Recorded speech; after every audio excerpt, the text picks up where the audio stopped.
What's going on, guys? And welcome to the biggest little soccer podcast on the internet. It is Stateside Footy, of course, the weekend edition.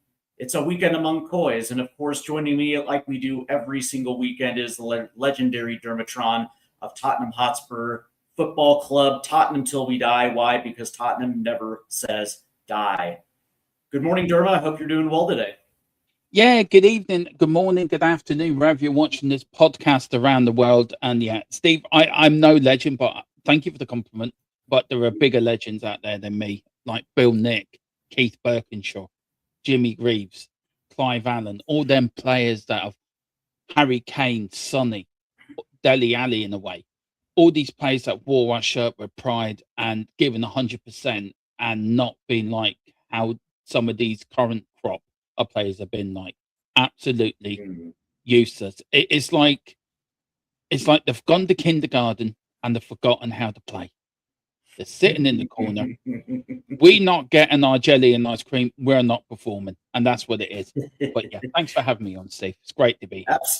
Absolutely, right? They say that heroes get remembered, but legends never die. And if you wear the shirt with pride, then you, sir, are a legend.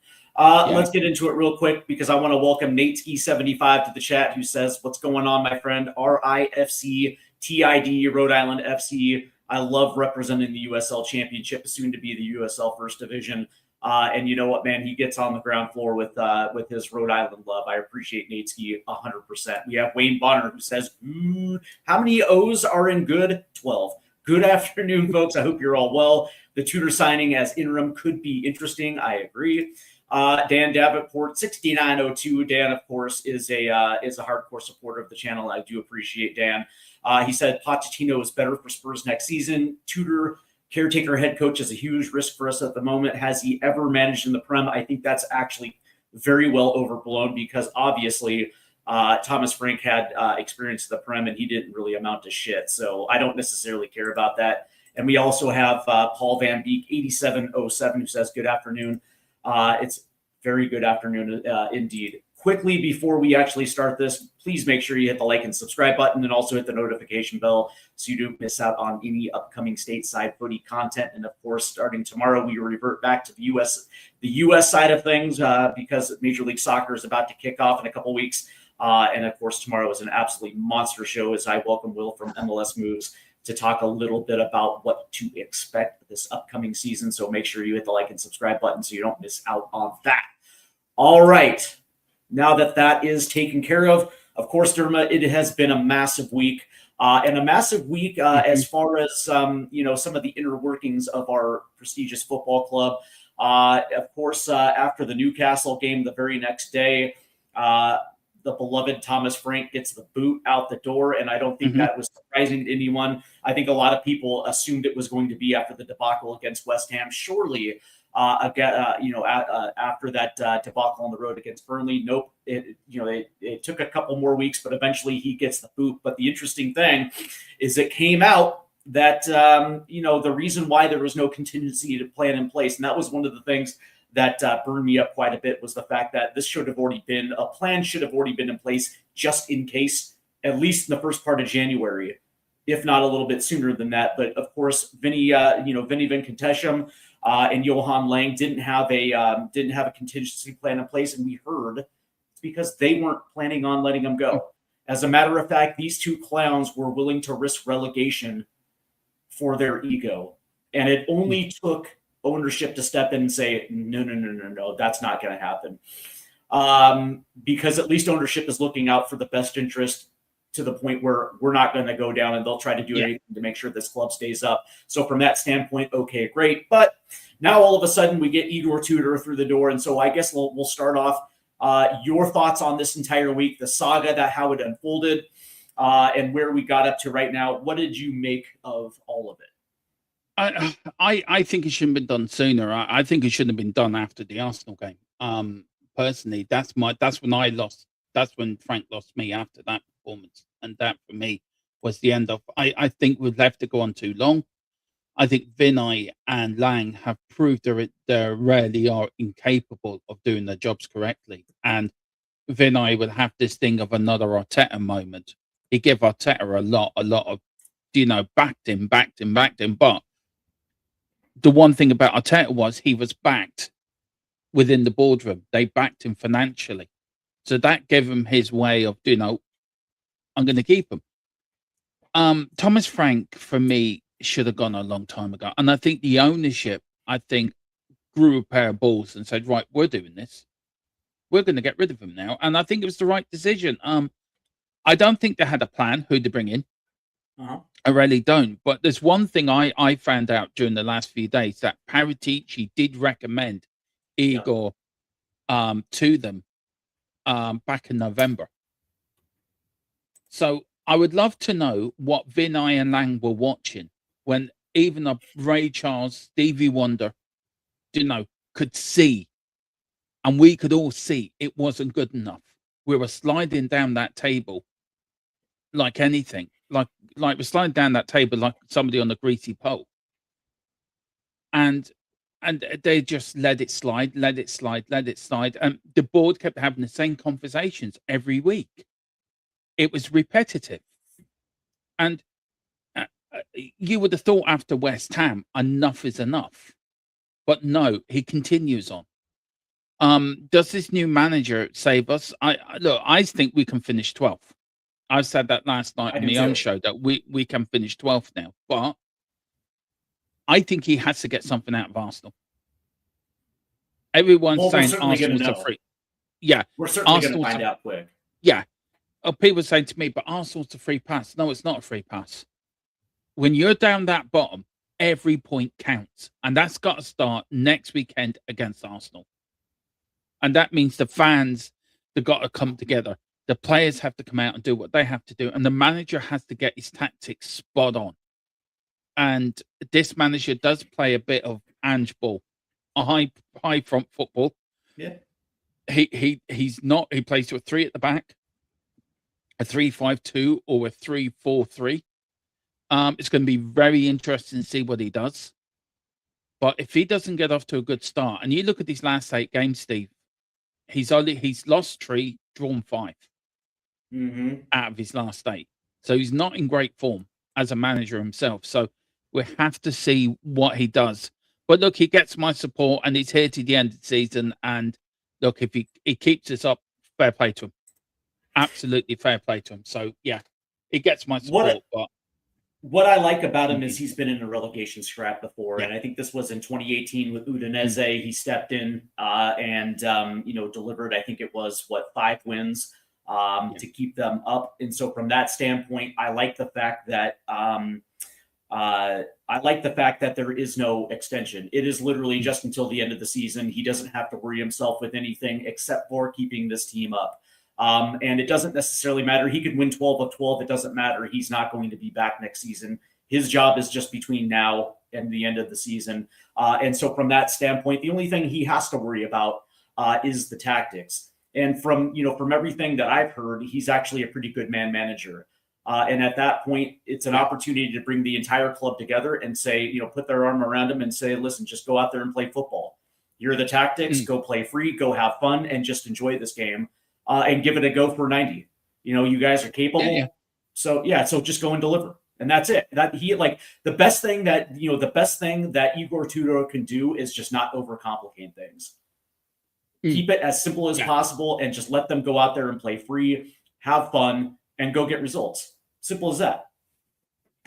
Yeah, and that's what we have to do. And we have to treat each game as a cup final now. Each game is a cup final. Each game is as important as the next. Look, are West Ham going to get out of it? I think West Ham will get out of trouble. I think Forest might go down. I think Forest is the team I think will go down.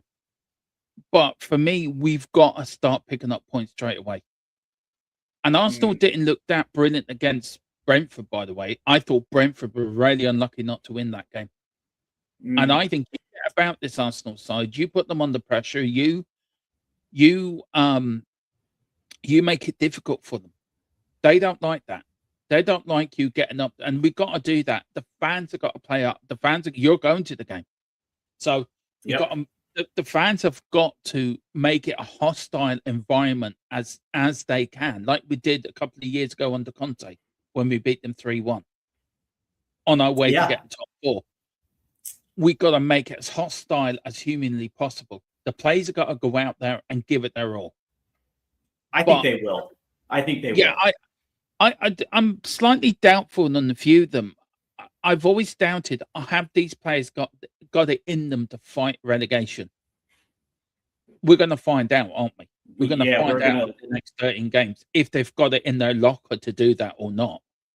I would think that we'll find out in the first 30 minutes versus Arsenal if they got it or not. Yeah, I agree. Like what is the intensity that they show up with, right? Because if they show up with the right attitude and the right intensity, or the mindset that we're going to win this game regardless, we're going to see it unfold on the pitch. And again, one of the drawbacks of Thomas Frank is we never really saw what this team was capable in a full 90. It was always a tale of two different halves.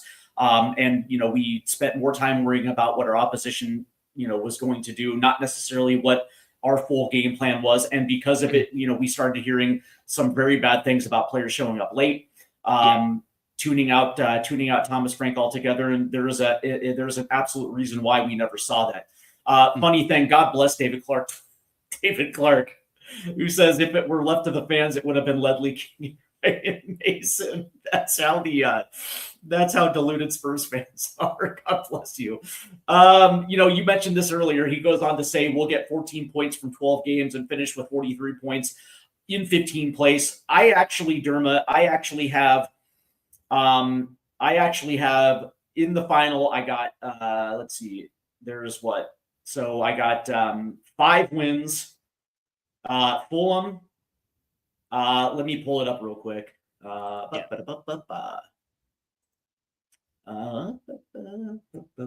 me pull up the rest of the schedule here.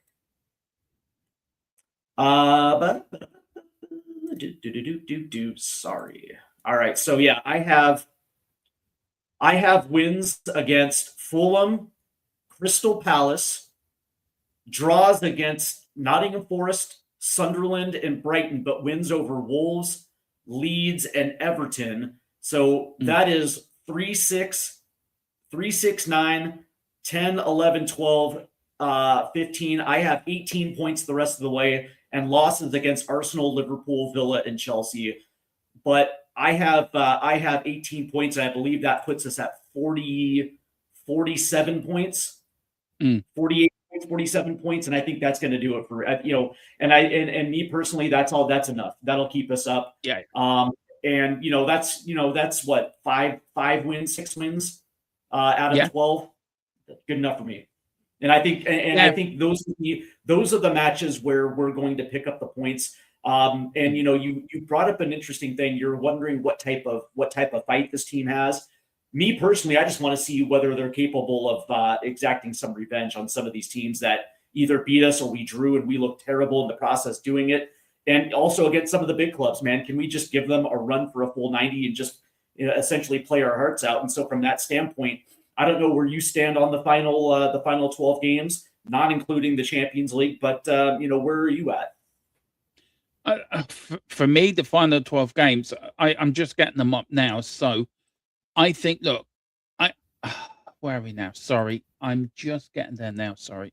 So I went back to the start of the season. I was just having a flip back there.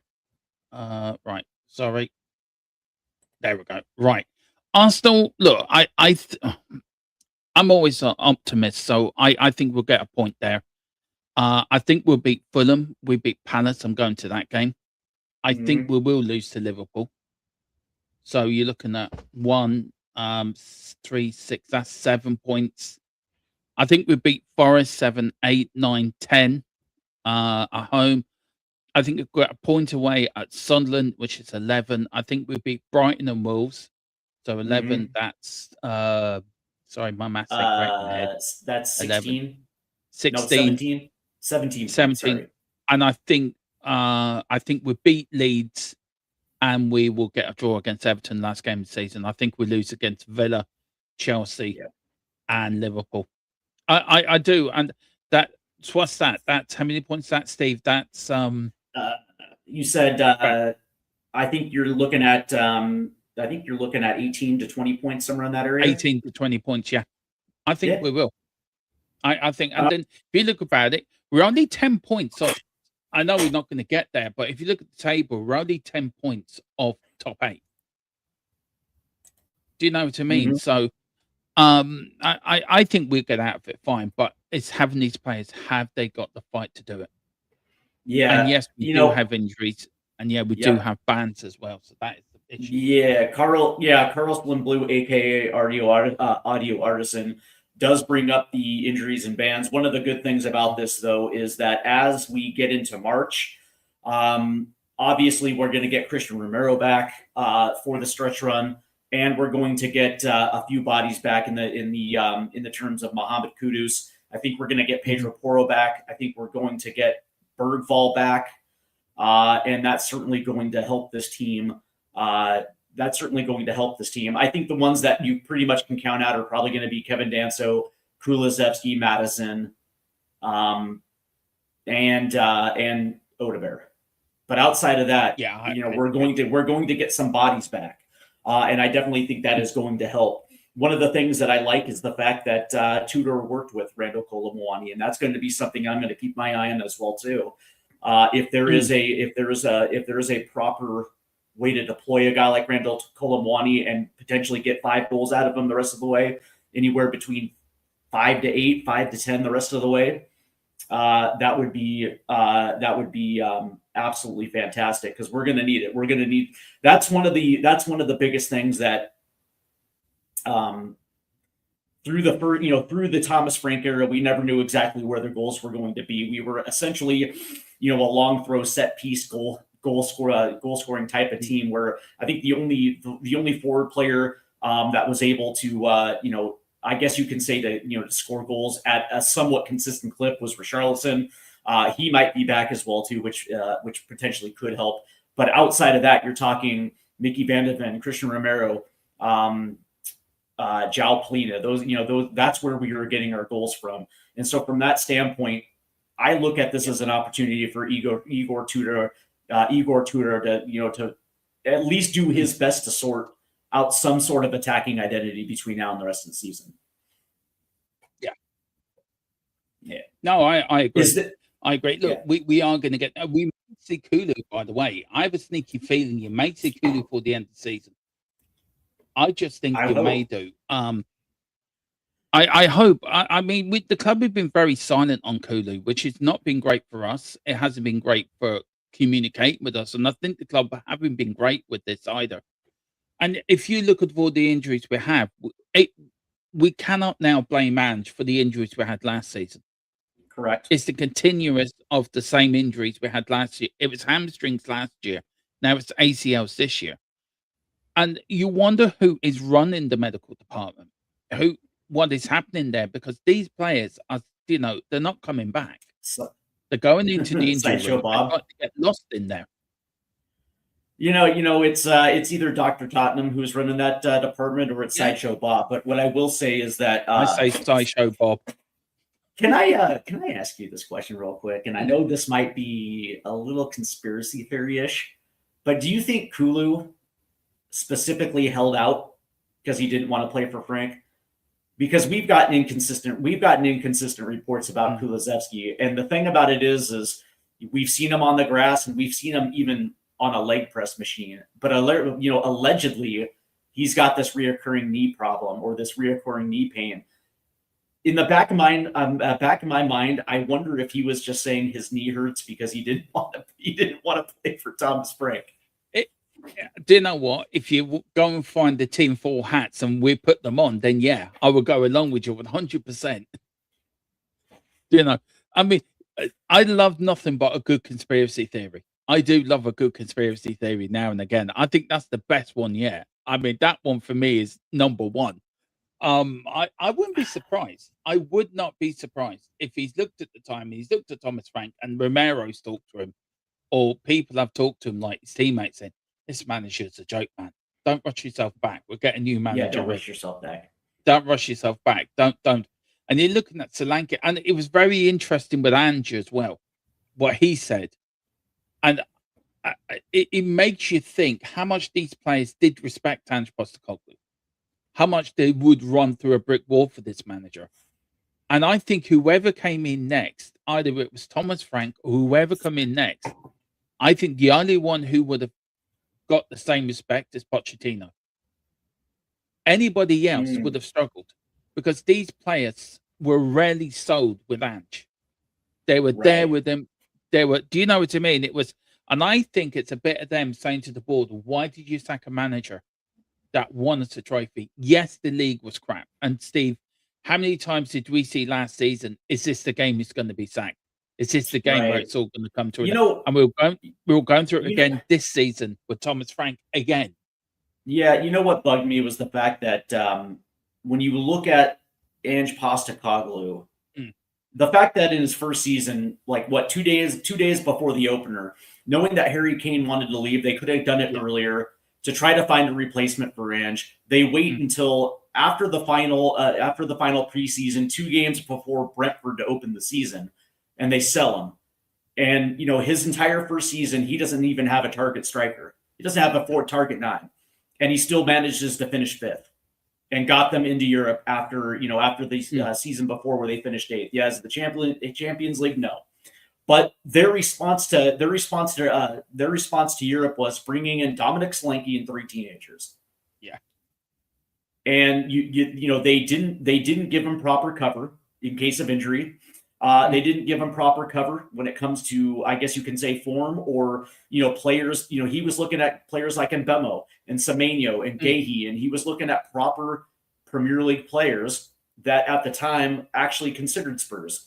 They looked at Ange Postecoglou, looked at his attacking acumen and said, yeah, okay, looked at the players that were there and were like, yeah, okay, I can see it.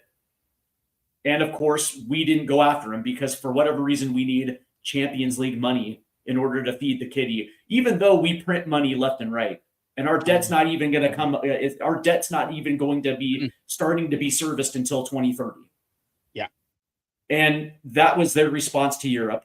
And yes, I will fully admit that second season was riddled with injuries and inconsistency and bad form at certain points of the season. But he still won a trophy, the first European trophy in 40 years.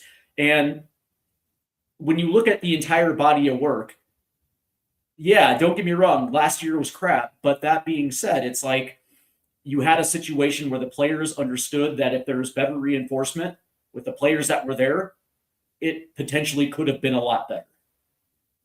And you were kind of curious about how that year 3, and I think the interesting thing was the fact that Ange said it on the Overlap podcast was, there was real momentum going into that summer. And they decided to kill that momentum.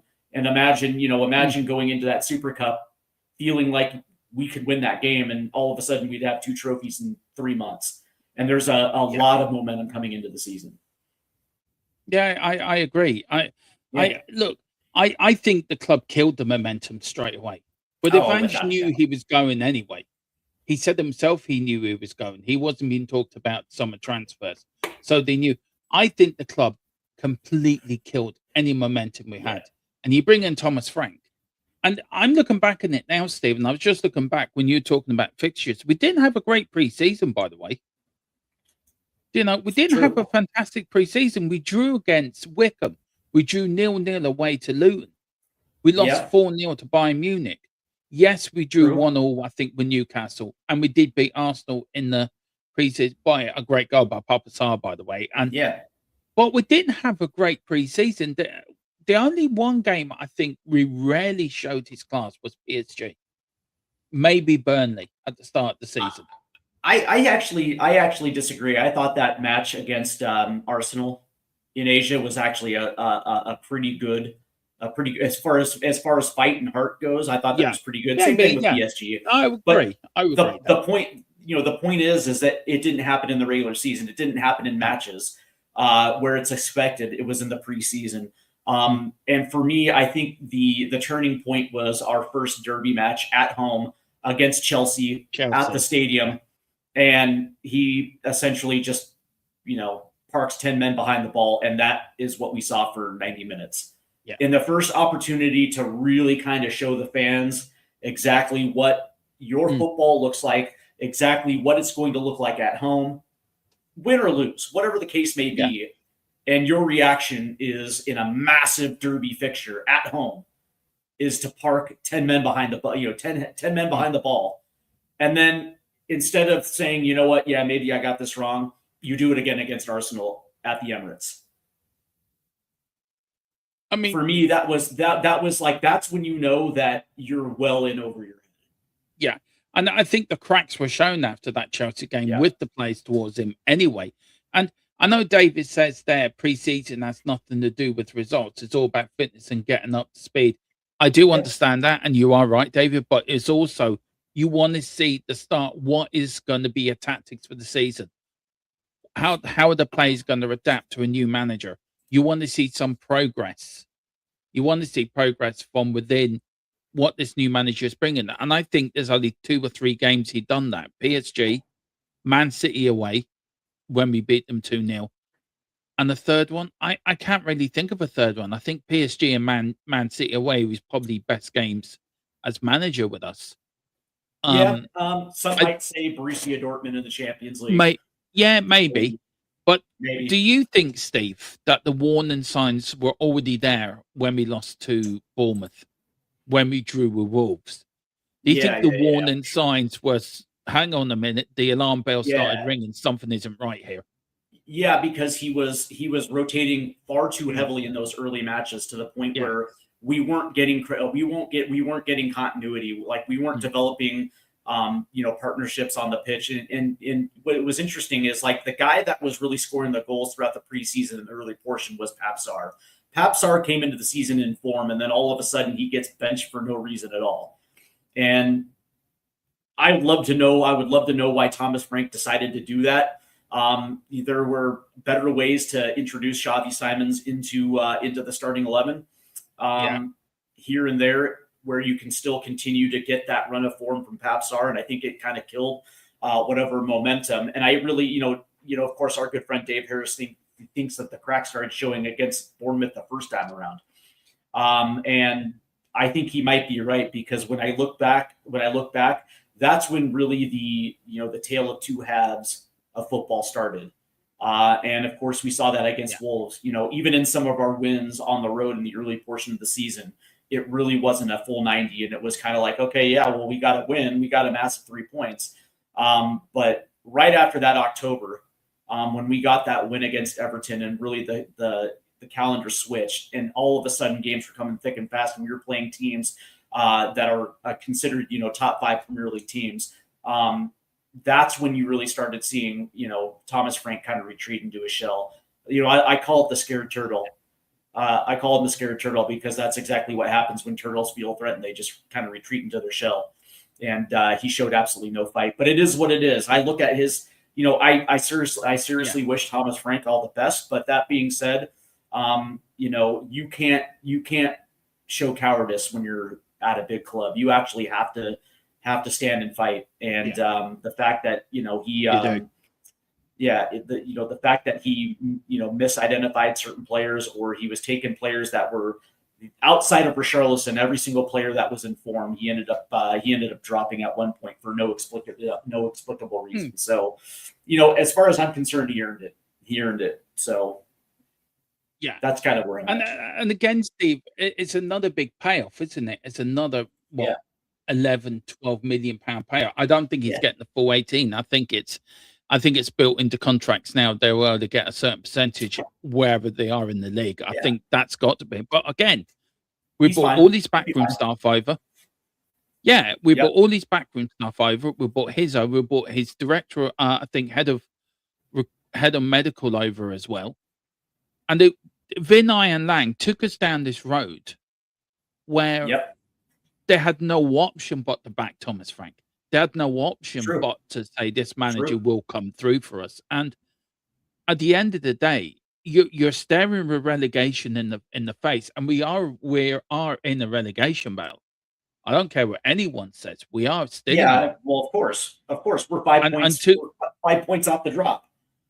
Yeah, and I mean, I did the watch along to the game the other night, and when have we ever, I'm looking, saying, what's Man United doing? What's Chelsea doing? We would need help from Manchester United and Chelsea to take points off our right. I mean, we're Tottenham Hotspur, for Christ's sake. We shouldn't be down there. We should be up fighting for Champions League or fighting for the title. And we're worried about West Ham, and we're worried about Nottingham Forest and Leeds, and it's actually quite embarrassing. Dave, just very quickly, sorry, Steve, just very quickly. I don't know how you feel, but this season's done for me. It's about now getting to the end of the season and getting it. I'm looking back at the last 18 months. It's been a nightmare. Have we woken up from it yet? Sure. In the Premier League for sure. David Clark says, in this current Spurs squad, apart from Xavi, where are the creative players to score the goals to get us to 47 points? I'd love to know. And if Kulu has deliberately held back, he should be shown the door. And it opens up a very good conversation before we get into expectations and who is the better long-term fit. Let's talk a little bit about these players, because let's be perfectly honest, this is now the second straight manager that they've gotten sacked. And, maybe we look a little bit different now on Ange Postecoglou. And maybe that sacking wasn't as righteous as Thomas Frank, but let's be perfectly honest, they got two managers sacked. And at times we have questioned their heart. We have times we have questioned their ability to fight. You said it in the early portion of the show, where you don't know if this team is capable of a relegation scrap, if they have it in them. And, he brings up a very interesting point. Like, if Kulu deliberately held back, he probably should be shown the door. And that sucks, because I'm a Kulusevski fan. But that being said, it's like, if you're deliberately not playing because you don't want to play for a certain coach, or you're showing up late because you don't like the coach, or whatever the case may be, yes, it says a lot about the coach, but it also says quite a bit about the players. It does. Yeah, it does. And I don't think Kulu, look, if I'm being really honest with you, I don't think he held back. I think it's a great conspiracy, Steve. You should start a conspiracy channel, because I think that would be brilliant. There's a lot of stuff you and me could get our teeth into on the conspiracy side of the world. But look, I don't think he did. But one thing you do say, you are right about, is the players' attitudes. They have got two managers sacked. Yes, we won a trophy for Ange, and yes, the players took it upon themselves. Right, we're going to bin off the Premier League and we're going to concentrate on the Europa League. The Premier League's your bread and butter. Where you finish in the league gives you the money that is going into your football club for the following season. Now, we're probably looking at, I think David said we'd probably finish 15th. So what's that? That's around about, I think off the top of my head, about 6 million quid the club are going to earn from the Premier League. I think. Maybe I'm wrong on that. Maybe somebody can put the figure in. And these players are paid £1,000 a week, hundreds of £1,000s a week to go out and kick a ball, win just basically a bit of leather with air in it. It's not the most, it's not the most physical. Yeah, it is physical, but it's not the hardest job in the world. What, you train for a couple of hours a day, and then every week you're playing 2 games a week. Yeah, it's taxing, it's mentally and it's physically tired, but it's not the most physical. It's not working in the construction like I worked in, or doing your job, Steve, where, you're up at 6 a.m. and you're not home till 7 at night. It's not, it's not them long days. So these players have a cushy. They get paid a lot of money for a short career, and they're set for life. It's not like the players of yesteryear that didn't get a lot of money, had to go and get jobs after they finished playing football. A lot of them become taxi drivers, or Jimmy Greaves become an insurer. I think he worked in insurance. So these players are sort of pampered in a way. I would agree. And I think these players' attitude is, we're going to be fine. We're not going to go down. But the performances are showing us they haven't got the bottle or the guts to put up a fight. Now, if they were deliberately not playing for Thomas Frank, then something has to be seriously asked about these players' attitudes. Correct. Because it isn't the first manager they've done this under. And some of these players, did they play under Conte? One or two of them played in the Conte era? Correct. Yeah. Well, and we saw it in the Europa League that they're capable of getting up for big matches, right? Yeah. We know it because they won a trophy. I think that's the biggest indictment for me. It's like, well, I know there's quality because we saw it last year in the Europa League. Yeah. Right? We've seen it this year in the Champions League too, to be able to finish in the top 4 in the league phase, to get to that round of 16. We've seen it. And we can make all the excuses about the opposition, but you can clearly see where the player's priority is. Yeah. And yet, for whatever reason, that is something that that's something that they refuse to carry over. And the thing about this is, it's the rumors of the fact that they didn't take it seriously, so they just didn't show up on time for practice.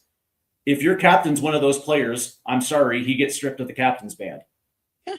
And by the way, for every single player that did that, for Thomas Frank, again, you don't have, like, in any walk of life, there are bosses that you just don't like, but you still show up to work and you still show hard because you play hard because it's your reputation.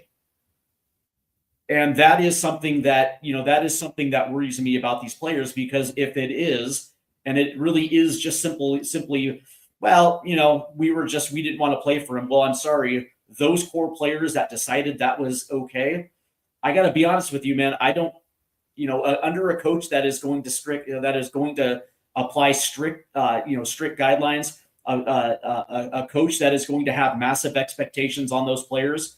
If you can't meet it under Thomas Frank, you're not going to be able to meet it under Poch. You're not going to be able to meet it under Nagelsmann or whoever's taken over in the summer, and you're going to be sussed out of the rotation, the first team rotation. And more oftentimes than not, you're probably going to be out of the club. You know what I mean? And that is the harsh truth, because a manager worth the salt that is expecting the players to give it in training and also in matches, we're going to find out quickly who those players are. And it wouldn't surprise me if it's like some of our main core right now. Yeah, look, you know how much I love my history of the club and how much I cherish the history of the players gone by. And I go back, like, to maybe David Clark can go back longer than me, or Philip Brady can go back to the late 60s and 70s. But I go back to my era: Graham Roberts, Steve Perriman, Tony Galvin. Then you had, like, players in the 90s with Paul Allen and all these players, right? Some of them weren't the greatest footballers in the world, but they come out every Saturday and put 110% in. These Spurs players, there's Wolves player putting in more of an effort than some of these Tottenham players, and Wolves are going to get really relegated. Burnley players are putting more effort than these Tottenham players. West Ham, look at how West Ham played against Manchester United the other night. How much effort they were playing for their manager. And some of them players don't even like Nuno, but they put a shift in. Yep. Because of the shirt they're wearing and what the shirt means to the fans.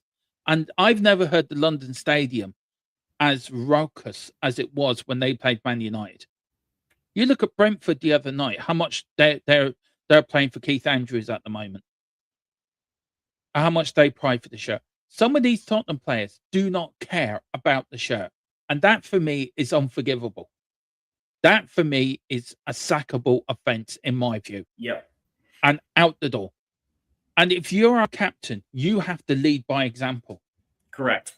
And I go by one man that was captain for my country, captain for Man United, was Roy Keane. A man that is probably well renowned for probably being the toughest and probably one of the best midfielders of his generation, right? For the good part of his career. You look at him, I pick a game out. Man United played Arsenal at Highbury. He's in the tunnel. Patrick Vieira said something to Gary Neville. And there was Roy Keane at the front, going behind his goalkeeper, telling to Patrick Vieira, I see you out there. Could you see a Roy? And I've said it before, Steve, this season. I've said it in my own watch-alongs. I've looked at Romero and I said it. He doesn't look interested. Yeah. He doesn't look interested. And now he's suddenly going to be interested because we've got a new manager. Suddenly he's going to be interested. Oh, I'm Captain Romero. I'm going to put a foot in. And a lot of people were saying, by the way, I would be curious to see if he carries the armband with Tudor. I would be. Yeah. But I mean, I've had people say to me, Steve, look at me, he's a captain. He scored 2 goals against Newcastle. Wowee. Big zippity-doo. Where is he when we needed him? and other games where he got himself sent off against Man United. Now, was it a sending off? There's a big argument if it was a sending off or not. But he's not around for the important games against Arsenal. We need our captain in that game, leading by example. I agree. And do you know who I feel sorry for? Out of all the players, I feel sorry for Mickey van der Ven. He was the only one that played with any passion or played with any guts and determination for Thomas Frank. Yes, he disrespected him after the Chelsea game, but I thought 90% of the time, Mickey van der Ven he played his guts out. I can also throw another one. Yeah, Jalpalinia, and even at times Conor Gallagher as well too, as short as it was. But I agree. James DXB79 says, I think that players have one career and it's a short one. If we have a manager that doesn't inspire winning, it's hard for elite mindset winners to get themselves up for it. Yes. And yes, that is also true, but it's also having respect for the club that you pay for and the fans that pay the ticket prices to show up to watch you play. There is certain things that are more important than just you. And again, I will say that, yes, you are absolutely right with this comment. But that being said, it's like, again, these players have to be able to put their emotions and ego to the side and still do their best to do a job, win or losing. And that's the thing. It's like, you wonder whether or not they were actually doing that. Elite mindset or not, there's also a respect level as well too. Dan Davenport says, guys, why don't you ask Juve fans against Tudor? Yeah, but here's the thing though, when he came in as an interim, he got a new manager bounce. Not the start of the season this last year where he lost 8 in a row to get sacked, but when he came in as an interim, and I think it's 3 times that he came in as an interim and got a new coach bounce. And I think that's also what they're gambling on here as well too, that's going to continue where, he comes in, gets that bounce, gets anywhere between 3 to 5 wins and then calls it good. Here's the thing I think people need to understand that number one, Spurs didn't have a large pool to pick from. Believe it or not, guys like Zerbi, guys like Robbie Keane, and Xavi Alonso, Javier Hernandez, were not coming to Spurs unless there were massive guarantees beyond the rest of the season. And it didn't seem like Spurs were willing to do that. I think they wanted to make sure that their options were going to be open in the summer to appoint somebody going forward, whether that's Pochettino, whoever the case may be. They were just looking for an interim. And so their pool was incredibly short. And it's an opportunity. I think this is a win-win for both because I think a guy like Igor Tudor puts himself in the shop window for the rest of the season that, so he can actually prove that he's still capable of coaching big clubs. And, for Spurs, it'll keep us above the drop. It's a win-win for both. And, Dan Davenport also says Harry Redknapp as well, too. I kind of thought that as well, too, but it is what it is. Like, I'm okay. I'm okay with Igor Tudor in the short term. But all right. Well, speaking in the long term, Derma, obviously Igor Tudor is done regardless of what he does. These last two, there is no extension. There's no option. It is now into the rest of the season. So that means in the summer we are going to appoint our next permanent manager. Is there a right coach in your mind? Because I think we both agree that a foundation has to be rebuilt. Yeah. And this is probably going to take 3 years to rebuild it. And so if you're going to, it's got to be the right appointment. Yeah. Stylistically, yes, but also an appointment that galvanizes the fan base because it can't be Pochettino, it can't be Postecoglou where 50% of the fan base think it's going to work. It's like, and same thing with Thomas Frank. It can't be a wishy-washy appointment. Like, and Andoni Iraola is not going to be that guy. Oliver Glasner cannot be that guy. You get what I'm saying? So yeah, from that I agree. I agree. Is there a right coach for this club? Look, I know what I said to you in the background, and I stand by what I said about Pochettino. I think it has to be Pochettino. because I think he's the only one that's going to unite this fan base. He's the only one that I think is going to gain respect from the players. I think it's the only one that he would be able to build that sort of Ange Postecoglou family feel that we had under Ange. The why I'm against the Pochettino appointment, twofold. One thing is, big up, guys. One thing is, I don't think you should go back to your ex. I don't think that never worked. It didn't work in the first time. So why is it going to work the second time? Maybe there is a reason why it could work. Not every situation's the same. But football terms, I don't think you were sacked for a reason. And the club was that because of Pochettino, or was that because of Daniel Levy? I think it was more to do with Donna Cullen. I think Levy didn't want to sack Poch. I think they had a close bond. I think it was more the other board members at the time. And don't forget as well, Steve, half the fan base wanted them out as well. Half the fan base wanted Poch out. And we did lose 7-2 against Bayern Munich, one of the few games before he was sacked. Yep. What really worries me about this is the World Cup is coming in 2026, which is really important for the USA. And you know that more than anyone. You're living in it.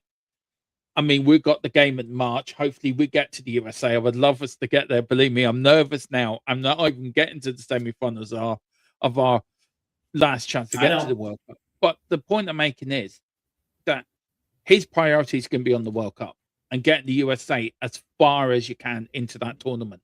Yep. And then he doesn't want distractions of Tottenham. Now, the World Cup runs from June 11th to July the 19th, right? So you're going to have a transfer window open. So I just find that it's going to be a pretty short window. Yeah. So are you, as a manager, are you going to you're doing the Ireland, you're doing the USA gig, you're in the World Cup, but is 20% or 10% of your mind can be on Tottenham transfers? Who's going out? Who's coming in? Are you going to be in contact with Spurs? Because if you're fully concentrating on a World Cup, the club cannot focus without a manager. They don't know what players Poch wants. So you're already behind other teams when it comes to buying players. Unless there's a list put in before the start of the World Cup. For me, I agree with Carl. For me, Kieran McKenna, I think he'd be a great choice. So he'd be a great show. If you want Poch, now is the time to sign a pre-contract, so there is no distraction. And it also means that you don't waste time in the summer negotiating. If you do it now before the World Cup, it gives Poch the opportunity to focus on the U.S. and it also lets the U.S. Soccer Federation know that there's not going to be an extension. Yeah. And it also, and for Poch, he can literally say, "Listen, this is my system. This is the way I play. Here's the player profile that I'm looking for to play in it. And here's a list of 10 names. Yeah, go do your thing. You know what I mean? And I will see you after the World Cup. And from that point, the rest of preseason training camp is to evaluate the players that are in." And get rid of the players that are not going to work, whatever the case may be, and then you go into 2026, 2027. That would be the smartest thing to do. Now, here's what I will say. Number one, when it ended for Poch, that team was exhausted. When you look at the last two seasons under Poch, when you consider World Cup 2018, going into 2018-19, the season prior, that team played a lot of football. And I would probably assume that they were mentally exhausted on top of being physically exhausted without really having much of a break. Oh, yeah. One of the biggest detriments was the fact that Daniel Levy refused to refresh that squad with players that would have allowed Poch to actually rotate adequately and still maintaining a level of football that kept them where they were at. And so from that standpoint, I think everybody, including Poch, was tired by the time 2019-2020 came. And from that standpoint, maybe Poch felt like it was time to decompress and get away from Spurs at the time. But that being said, I don't necessarily put it on Poch as much as I think that it was just a universal failure from those that are above Poch. And so from that standpoint, the reason why I like him, and here's the reason why I will say this, is you're absolutely right. Me personally, I think there's only two names that really bring the entire fan base together. One of them is Harry Redknapp, and of course that's not going to happen. No. And Mauricio Pochettino. Because of his success that he had, he was able to get this team into the Champions League in spite of Enoch, in spite of Daniel Levy's transfer strategy, and he was able to develop, and he was able to get the very best out of the players that were available to him. And if there's anyone that you can bring in to evaluate the young talent that we do have, it's probably Mauricio Pochettino. And I think that from that standpoint, I think that would be a benefit. Now, here's where I don't want Mauricio Pochettino is if Johan Lang is still employed. Yeah, because the reality is, I think we know by now with the body of work outside of the youth that he's brought in, he is still yet to bring in somebody that is yet to turn heads. He cannot sell this team to players that are in their prime, players that are Premier League experienced or Champions League experienced. Look at what just happened last summer with Morgan Gibbs-White and Eberechi Eze. Look at what happened with Antoine Semenyo. Mark Gahey said, thanks, but no. They're like across the board, good players are saying absolutely not. It's one thing to sell it to, and he could even sell it to Matisse still originally, but it's one thing to get a Lucas Bergvall or an Archie Gray making that step up to a big club. Okay, cool. He might be good at doing that, but that's not going to cut it long term. And so one of my biggest fears is if you bring in a Mauricio Pochettino, you're essentially tying two hands behind his back with a guy like Johan Lang. And so if you're going to do it, I would assume he's probably going to want to work with a director of football that understands him and gets him. And so I'm sure there's going to be wants for Mauricio Pochettino to come back. And I would I would be okay with it. As far as Dan Davenport talking about Robbie Keane, maybe in the future, maybe he's the guy that replaces Poch in 3 to 5 years when he's actually getting a little bit more experience. But I don't think he's ready for Spurs yet. I have this theory, right? Bring him in with Poch, have him there as his assistant, so they're working together. And he's learning, and he learns about the club, and he learns about the players. And then when Poch does go, you've got a ready-made manager to step in. So it's sort of like a passing the torch over. I just looked at the Premier League summer window. I mean, the window opens on the 15th of June, 2026. Yep. And it closes on the 31st of August. So okay, so it starts as the World Cup is go. Okay. Yeah. So it's actually a normal window. I thought there was going to be like an early window like last summer and it closes for a month for the World Cup and then it reopens again. You know what I'm saying? I thought there would have been, but he's got to, if it is Pochettino, he's got to have some plan put in place. Mm-hmm. And you are right. If it is left to Vinay and it's left to Johan Lang, then nothing's going to happen. I mean, I would agree. To be fair, Basuma should have been gone in the January window. He should have been the first one out the door. Yes. We Absolutely. knew we needed bodies. Get players in. I mean, as stupid as this sounds, I would have went for Raheem Sterling. Get him in on a free transfer. I would have too. Yeah, I'm with you. Just for bodies, just to the end of the season. It's a 6 months contract. Pay as you play. We'll do it that way. And if things work out and the new manager that comes in wants you, then we'll at that time we'll go back to your contract. I think Johan Lang has to go. I think he should be sacked now. And I hear a lot of people saying, well, we need to leave it. Well, no, you don't leave it to the summer when you know you're going to need you. Everyone needs to go and redress this squad. This squad is not good enough. It hasn't been good enough for years. We've got this CEO that's coming in from Man City. Give him the Vinay job. Give him more power to run the football side and run it properly because Vinay is not capable of doing his job. And when it comes to the Lewis family may have got this decision right. Yippee. A bit late for my making. All right. Mm-hmm. But they're more interested in driving down Daniel Levy's shares than they are looking after looking after the football side. They took the eye off the ball.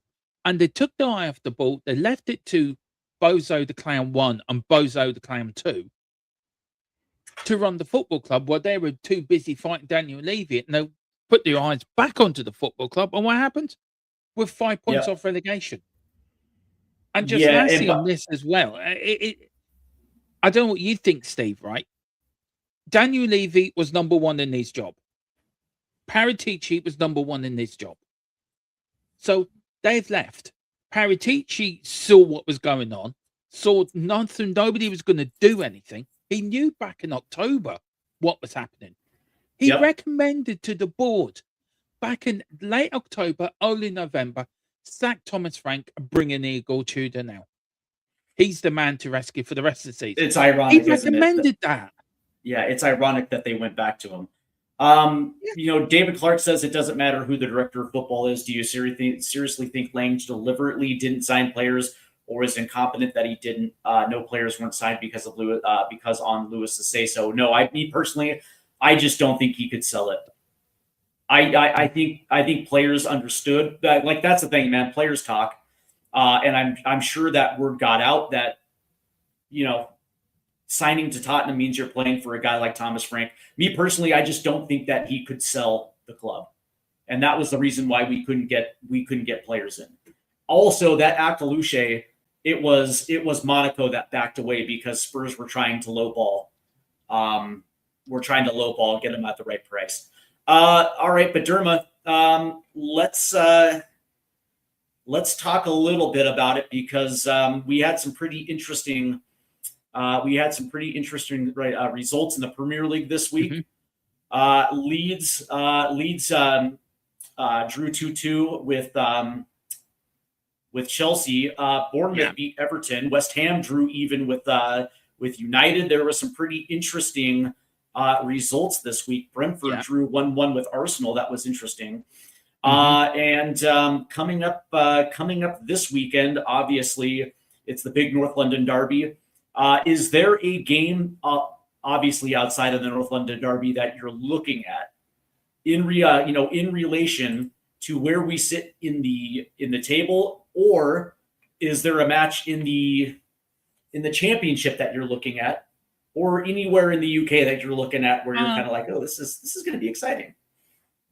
Look, for me, just looking back in the last week, Steve, very quickly, I think the Bournemouth game was a big change in the championship, by the way.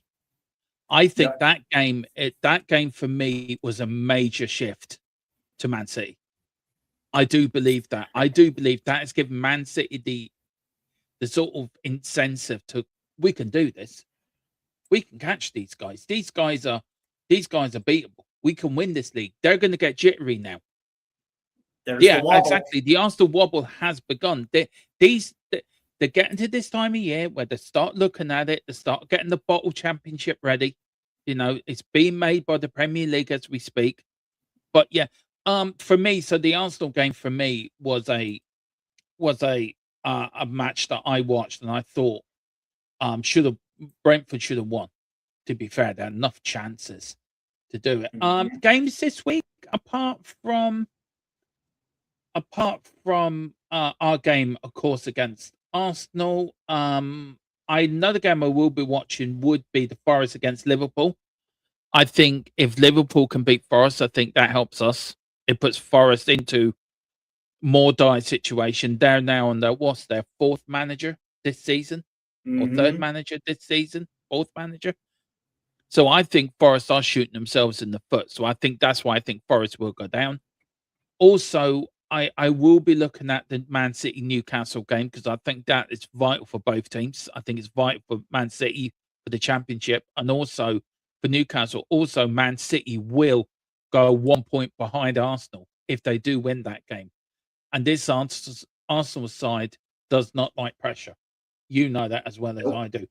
And I think also West Ham. I think West Ham against Bournemouth. If West Ham beats Bournemouth, then that leaves them only 2 points behind us. Yep.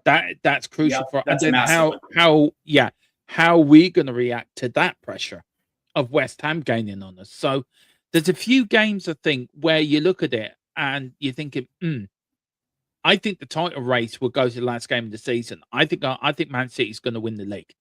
I'm saying it here now. I think they will win the league, and I think Forest will go down. But I think that will go. I think we'll be in the relegation fight, Steve. I know I keep saying we're going to finish 12th and all this, but I just had this sneaky feeling a long while ago. This is going to go to the last game of the season. I think we're going to get to the last game. It's going to go to the last game, and we're all going to be doing the watch-alongs. I think it's going to be settled by the time we get to Everton. But here's the thing: I think Forest will go down on the last game of the season. I think Forest will. I think that one will go the last game of the season. Personally, maybe the final relegation might go down to it. But as far as Spurs are concerned, I think we'll be clear of it by the time we get to Everton. But what I will say is, if Thomas Frank was still in charge, the North London Derby would have been an afterthought, and I would have just been there for vibes because it was my first North London Derby in person. I'll be there to experience the atmosphere. But now that we got Igor Tudor and a full week of training, and we know that the Arsenal wobble has kind of started, I'm wondering if the messaging is, we can beat them. They're kind of teetering now, and City is only 4 points behind now, and so this is an opportunity for payback at home, and I would probably assume there's going to be a full house for the North London Derby. So at that stage, I'm kind of thinking that my early projection, it might be a 2-1 Spurs win. That's kind of where I'm at right now. But I mean, get back to me before a couple of days before the North London Derby, and maybe it's something completely different. But you're absolutely right. The that match between West Ham and Forest is going to be absolutely massive. Especially considering where we're at, only 2 points clear of we're only 2 points clear of Forest, 1 point clear of Leeds, and getting even a result against Arsenal, that's going to be huge beneficial. But I kind of like down in the Championship, I'm kind of looking at Millwall, 3 out of their last 4. And now that Coventry has slid, Middlesbrough's taken over first place. Coventry has backslid. Now Millwall is only 3 points off of the automatic promotion. And they went up to Wrexham and beat them 2-0. I think they just beat Sheffield Wednesday 2-1. And now they get Pompey this upcoming, their next fixture is against Pompey. A team that's sitting 21st in the table. All of a sudden, Millwall is going to be tied for the automatic promotion. The second automatic promotion right there in the Championship. And all of a sudden, don't get me wrong, I got my eyes towards Wrexham when it comes to the playoff. But would it be interesting if West Ham stays up, Forest goes down, but Millwall comes up, and all of a sudden you have that West Ham Millwall rivalry next year in the Premier League? It would be interesting. I'm just looking at the table now. I mean, Middlesbrough are really running away with it this season. I would expect them to win it, actually. Well, Coventry was in first place forever, and then in the last 4 weeks they've just they've bombed out. I mean, I mean, Coventry haven't won the lot. They've only won they've won 2 and lost 2 in the last 5. Middlesbrough are unbeaten in the last 5. Millwall are quietly going about their business, picking up points here. The only one thing I would say, and that's Steve, Ipswich have 2 games in hand on Millwall. Ipswich tried to play 30, Millwall have played 32. Coventry have both played a game less than Millwall. So Millwall have played 2 more. They've got the same number of games as Derby in 6. So Hull have a game in hand in them, and Ipswich have 2 games in hand. It's going to be interesting to see if Millwall can stick the pace, because Millwall were up there last season and then they drifted away. I've always said it from the start of the season, Ipswich was always my dark horse for promotion. And, they're up there in 4th on 54 points, only 2 points behind Millwall, 4 points behind Coventry. I would look at Ipswich as my dark horse. I think Ipswich might go up there. Okay, only 1 defeat. Would it surprise me? And the last 5. But would it surprise me? Not at all. Yeah. Ipswich plays really good football. 100%. But lastly, in our it's the Guilty Pleasure League, which is the Scottish Prem. Hearts still are 5 points clear of Rangers. They've won 3 out of the last 5. Rangers have won 3 out of the last 5, but Celtic have won 4 of their last 5 and are sitting on 51 points, 6 points clear, and they also have a game in hand. The question, Derma, and we ask it every single week, is Celtic going to pull this off?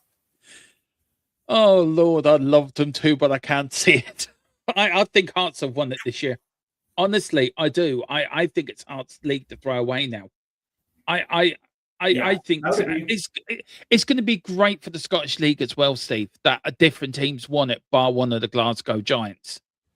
But Martin O'Neill has installed some confidence in Celtic, and there's no question about that. We've got an important playoff game coming up this week as well, again against the German side in the Europa League.